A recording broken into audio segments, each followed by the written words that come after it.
Kind of move to the side, open up just a little bit here for a second. Move a little bit to the side so we can see him. There you go.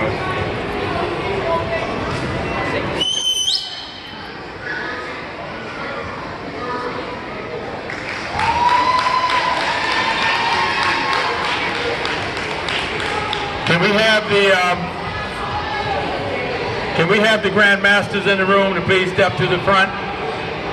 Can we have the masters in the room to step to the front for just a moment? It's only going to take two minutes or so. If we can have everybody hold off for just a second. Can we have all rings? Hold up, please. All rings, please stop. All rings, please stop. Is that loud? Is that loud? That's loud. All right. No. Can I have all rings? Please stop. Can we have all the attention up here, please, for a second? Thank you very much. Grandmaster Dennis Brown would like to say a few words. Okay, we're not going to hold you up because it took you a while for us to get started, so we don't want to mess you up. But we would be remiss if we didn't take, and we want all the masters to come up to the front, to recognize that Monday we lost one of the masters of the martial arts. You want to have everybody come forward? Yeah, all the instructors, all the black belts. Can I have all the black belt masters please come up front? All students, if you could bring your attention this way. We lost a leader in our community of martial arts on Monday, Grandmaster Jhoon at 7:25. I received a call at 7:35 in the morning that he had passed. A lot of the young folks may not know him, but everybody who's anybody in martial arts knows who Grandmaster Jhoon is. A lot of you guys know me as the Kung Fu guy. I'm that guy that does Kung Fu but runs karate tournaments. In the Black Belt Hall of Fame, they have Dennis Brown. All it says is he's the only Kung Fu guy that all the karate people like. I don't know why. But a big part of it is, what they don't know is that I was a student of Grandmaster Jhoon back in the 60s. I was in the same school with Mike Coles and Jeff Smith and all of those guys at that time. They all beat me up. And along with going down and watching Simba on Wheeler Road, that's how I got inspired. So, but I wanted to take just a moment to say something about Grandmaster Rhee.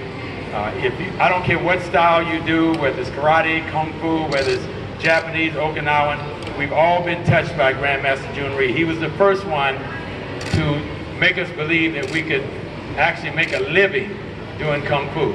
A lot of you guys don't know, up until the 60s, and when he came around, we all just had we all had gyms, but we never thought big. We never thought we could do this as a living.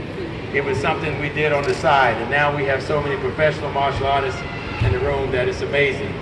The safety gear that we're using today, a lot of you guys don't know that up until the 60s and early 70s, we used to just get in the ring and knock each other out. You hear us talk about the good old days, but we don't talk about all the broken noses and all of us that don't have teeth and eyes getting knocked out. And actually, when he first started with this safety gear stuff, we laughed at it. All these big sponge heads and all that kind of stuff. But the sport grew around the world because of that young man. He also joined with a gentleman called Nick Kokinas, who was helped form Arthur Murray Dance Studio. They started working together. Next thing you know, he had come up with called Martial Ballet, which gave rise to martial arts musical and tricking and all of those things. So you may not know him unless you remember his commercials. He also was the first guy that actually got brave enough to put karate on TV. He'd get on there and say, "Nobody bothers me." Nobody bothers me either. And the other line was, "Nobody bothers me either." We all remember Grandmaster Jhoon, and we just want to take a moment of silence. Can we take just 1 minute for him? Because most of you won't be able to make the funeral on Tuesday, but we'll be repped. So if we could just have everybody say a silent little something in your head, a silent prayer for Grandmaster Rhee, starting now.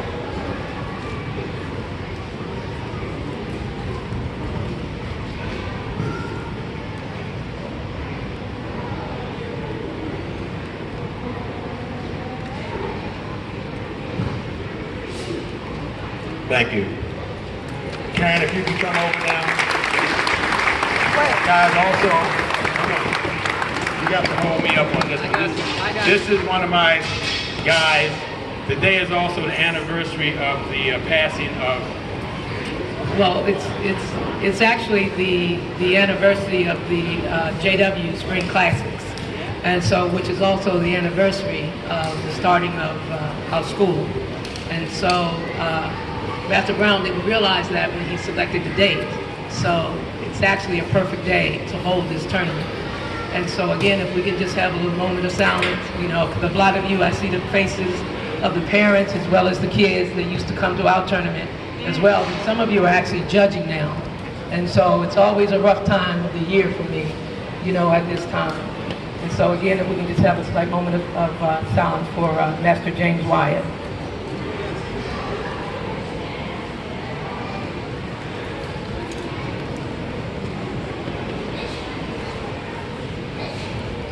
Simba.